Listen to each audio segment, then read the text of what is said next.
arrancar con tu infancia, digamos, desde chico, a tu adolescencia. ¿Cómo era tu familia? Mi familia, papá, mamá, hermanos, abuelos con los que viví Sí. una buena parte de la preadolescencia, porque tenía que estar cerca del hospital, porque tenía crecimiento prematuro y me tenía que dar unas inyecciones de calcio y de hígado de bacalao. Y mucha plaza de deportes, Ujú. alumno capaz pero un poco vago, según la denominación de mis compañeros y de mis profesores. Nunca falté ni a la escuela ni al liceo, Ujú. muy fanático de ir, era mi ámbito, el lugar donde yo me podía desarrollar, ser feliz. Una niñez muy agradable, con mucho juego, con mucha bandideada, con mucho hacer dedo en las carreteras para ir a pueblos vecinos, junto a un amigo íntimo con el que hacíamos todas estas cosas. Mucha radio, escuchar radioteatros y partidos de fútbol y soñar con que algún día podía trabajar en radio, porque ya me iban diciendo que tenía buena voz y todo eso, que me ilusionaba especialmente, hasta que a los 15 años gané un concurso de locutores en mi pueblo y ahí empecé y después, bueno, vino toda la historia. Hablaste de radio. ¿Te acordás a quién escuchabas antes allá en Cardona? Yo escuchaba a Carlos Solé, alguna vez a Duilio de Feo, en otras épocas. Escuchaba radioteatros, Juan Casanovas, Lalo Gómez, Juan Casanovas a la 1 de la tarde con Blanquita Lacoste y Lalo Gómez a las 5 de la tarde en Radio Sarandí. Caro y Sarandí eran las emisoras con El Espectador más escuchadas, aunque también había otras por los programas políticos, Radio Ariel, en la que después transmití fútbol. Muy joven viajaste a Colonia y en Colonia empezaste ya tu carrera como relator. ¿Quién te dio la oportunidad? Héctor Ricardo García, el dueño del diario Crónica de Buenos Aires. Primero me tomaron como locutor Bernotti y Montellano, que eran en el año 64 los dueños de la emisora. Ellos me tomaron la prueba como locutor, tuve mucha suerte, porque cuando fui a pedir que me hicieran un test, estaban ellos de visita porque nunca iban a la radio. Esos son los golpes de suerte de la vida. Me tomaron como locutor el mismo día que hice la prueba, 20 de abril de 1964, y 2 años después de ser locutor, informativista, de tener programas musicales muy joven, de hacer todo un aprendizaje, era operador, porque los locutores éramos locutores y operadores al mismo tiempo. En la época de la radio, sí. Pedí a Héctor Ricardo García, que había comprado la emisora, la oportunidad de que me probase como relator. Me trajo a Buenos Aires, me mandó a la cancha de Boca el 11 de septiembre de 1966 y en un grabador hice la prueba, se la llevé esa misma noche y me dijo que quedaba en el equipo, que iba. Me dijo una cosa muy especial que no me gusta repetir, pero que ibas a ser el mejor relator. Sí, vos vas a ser el mejor relator. A mí me ha ido bien con esto, no puedo negar que algo he aportado a la profesión. ¿Cómo se da el cambio de Colonia a Montevideo? Cuando llegás a las radios de Montevideo, tu vida en Colonia era más tranquila, pasar a Montevideo, ¿cómo fue? ¿Cómo te encontrabas en esa etapa de tu vida? Yo era muy muchacho, cometía errores, me mandaban de viaje muy seguido. Yo a los 18 años viajaba, 18, 19 años viajaba por toda América. Y una vez me gasté todos los viáticos y me quedé sin dinero. Y García mismo me dijo, te quiero como un hijo, pero por un tiempo no vas a hacer nada. Y en ese momento me llamaron el Toto da Silveira y Amadeo Tati desde Montevideo.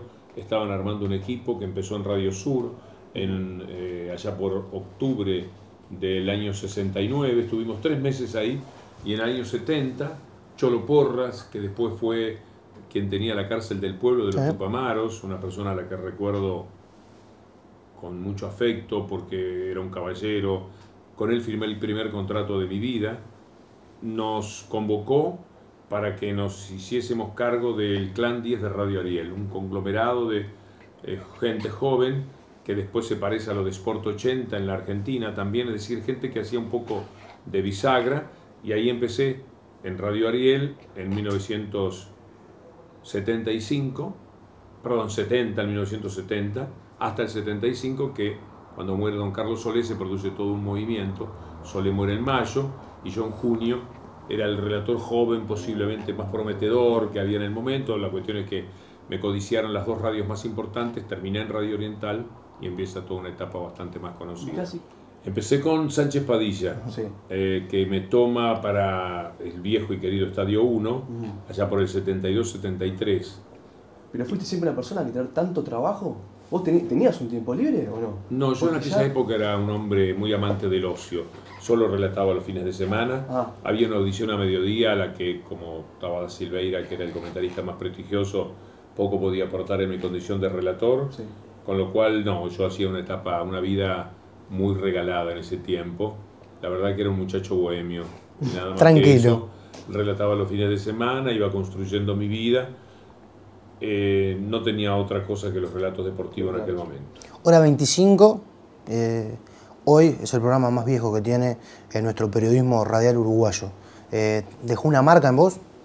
Sí, con Hora 25 hicimos cosas muy importantes periodísticamente, muy nobles, un programa preparado con mucha dedicación, con un equipo fabuloso, Jorge Crosa, Carlos Muñoz, así entro a dar nombre, me voy a olvidar de varios y va a ser injusto, Los Bahillo, fue Pedro Sepsek, que ahora es una figura muy conocida en la televisión hispanoparlante de los Estados Unidos, era mi mano derecha, y pudimos hacer un programa que, entre otras características, tenía que, en general, iba libretado.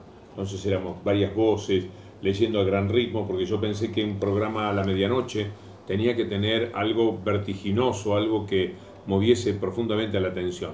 Fue una etapa maravillosa de la vida profesional, fue cuando reconstruí con mis compañeros el partido de la final de Maracaná, que hicimos una transmisión especial, inventada, Sí. sacada de los diarios, que fue un gran trabajo profesional de imaginación, de mucha creatividad. Y Hora 25, a mí me da mucho gusto saber que ha perdurado, no sé con qué características, pero hicimos cosas verdaderamente importantes. Yo recuerdo que en los meses finales de 1979, nosotros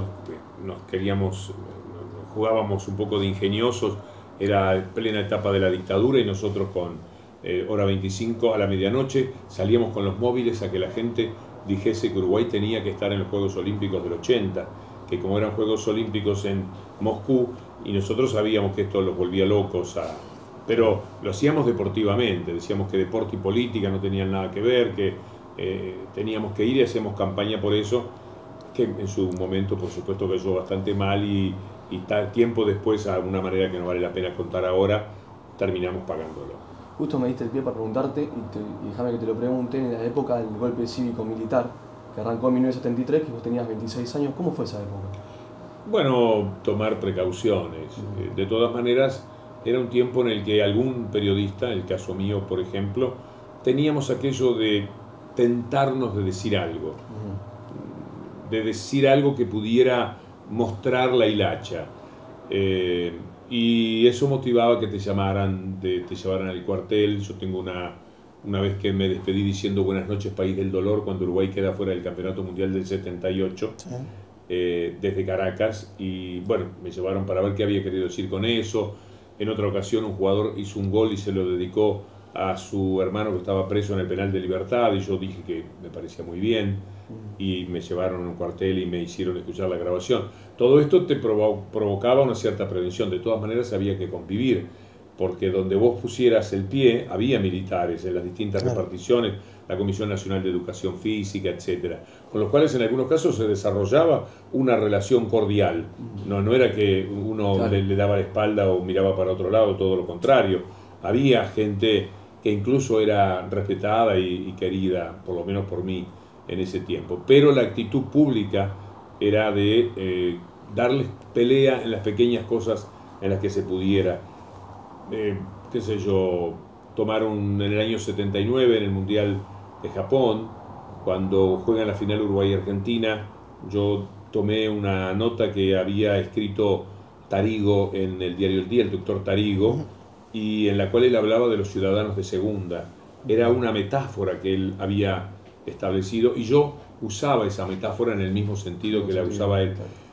Cometías pequeñas diabluras, pero la realidad es que no decías nada nunca a favor. Yo me pasé toda mi vida como profesional escuchado desde el penal de Libertad, es decir, quienes estuvieron presos en esa época y demás tienen creo que muy buena opinión de mí, todos salieron en defensa mía en determinado momento que alguna porquería trataron de hacerme un pequeño sector del Uruguay, en realidad por cuestiones más vinculadas a la Argentina que aquí, y ellos fueron los que salieron en mi defensa, porque lo que escuchaban mostraba, uno está muy expuesto, todo lo que dice es sujeto de atención de la gente. Si vos tenías que había que cuidarse mucho, tenías una actitud de obediencia a todo lo que sucedía, te ganabas la antipatía de la gente. Y si vos los combatías, nunca, por ejemplo, habló uno de ellos, un militar nunca habló en la transmisión.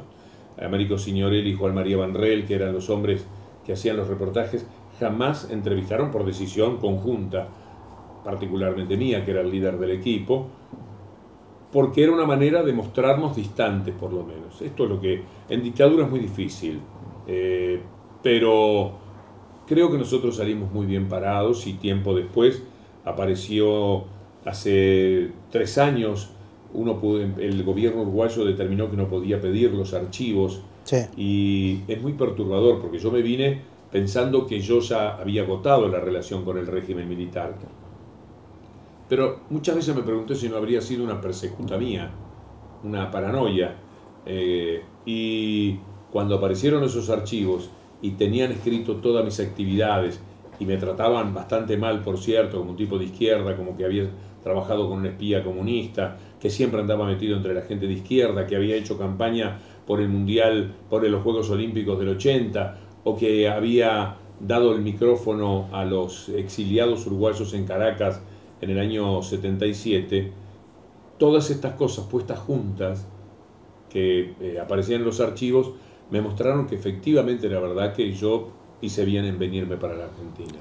El proceso dictatorial, decías vos recién, Víctor Hugo, hace de que Niembro y Paenza te vayan a buscar. ¿Cómo fue la llegada a Argentina de Víctor Hugo, joven, llegar a otro país, dejar atrás un proceso, una vida de relator muy exitosa, porque venías muy bien con todo esto que contaste de la 25, las transmisiones de Oriental venían realmente espectacular? ¿Cómo fue ese momento y esa decisión de quiero decir, bueno, cruzo el charco y me vengo? Sí, yo me vine incluso desde lo económico por el mismo dinero que ganaba en ese momento allá en el Uruguay.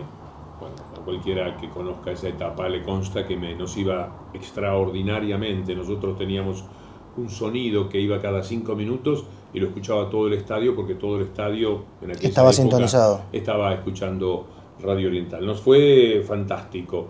En marzo del 80, como consecuencia, presumo ahora que leí los archivos de los militares, de la campaña que habíamos hecho a favor de los Juegos Olímpicos de Rusia, se produce un episodio que a mí fue el que me llenó de miedo, porque parecía orquestado, parecía que estaba preparado, una pelea común y corriente en un partido de fútbol de los que nosotros jugábamos aproximadamente 100 por año, con Carlitos Muñoz, con Crosa, con todo el equipo. Y me llevaron preso, me tuvieron preso 27 días. Me mandaron a buscar a Europa, porque yo a los 2 días del partido me iba a transmitir en una gira que iba a ser Uruguay. Como soy viajero empedernido, me fui antes y me hicieron volver. Uruguay empezó la gira y yo estaba preso. Me tuvieron 27 días presos y en esos días aparecen a verme Paenza y Niembro, y yo les cuento mis temores de que la situación para mí estaba realmente muy compleja, y ellos me preguntan si sería capaz de venirme a transmitir aquí. Y yo, entre el miedo y la bronca que tenía, les dije sí, yo me voy. Después me arrepentí. ¿Sí? Me asusté, por supuesto. Cuando salí de la cárcel y ellos vinieron a ofrecerme el contrato ya con una situación definida, yo quería mantener la palabra y firmé el contrato, pero hasta el último día, estando en el Uruguay, yo deseaba que se rompiese ese contrato, que algo pasara para que no se pudiera llevar a cabo esa situación. Porque venir aquí corría 2 riesgos: que no me fuera bien, porque venía con un solo año de contrato, muy loco lo que hice, y que además cuando volviese al Uruguay me dijeran que iba con el caballo cansado. La típica. Es decir, que iba porque me había ido mal otra vez. O sea que estaba muy mal si me iba de la manera que yo temía que me fuera, porque era muy difícil, muy competitivo, muy exigente, con otro tipo de relato, con otro tipo de sonido.